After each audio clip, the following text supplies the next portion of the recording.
এই যে যেমন এটা চাপ দিলে হ্যাঁ একদম যদি ভিতরে ঢুকে যায় আর বের হচ্ছে না। আপনারা আমি বলি এই যে টিপটা দিচ্ছেন না, এইভাবে মাছ ধরবেন না। যে কোনো জায়গা থেকে মাছ কিনেন, মাছটারে আপনি এমনি ধরলই যেন আমরা মাছের হাতে উদ্দেশ্য হইব না।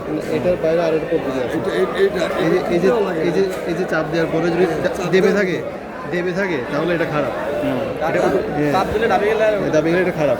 আর চোখ দেখে কি চেনার উপায় আছে নাকি? ওই যে দেখেন ওই মাছটার চোখ কেমন, আবার এইগুলা স্বচ্ছ, চাপ দিলে কারণ এটা খারাপ। চোখ দেখে উপায় আছে। ওই যে যেমন ওই যে আমরা তো যে কথা বলতেছি না, ওই যে ওইটা চোখই দেখেন কি অবস্থা হয়ে গেছে। ওর কারণ কি? না না, এই মাছটা একদিন দুই দিন লেট হয়েছে না, মানে বিক্রি হয় নাই, একদিন দুই দিন লেট হয়েছে, এই কারণে হয়তো মাছটা একটু বড় হয়েছিল। চোখের একটা দেখেন, অন্যগুলো স্বচ্ছ, ওইটা চোখ একদম বন্ধ হয়ে গেছে। একদিন দুই দিন যাওয়ার কারণে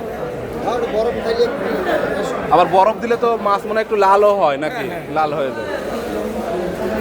একদম ফ্রেশনেস থাকে, ওটা 1 ঘন্টা 1.5 ঘন্টা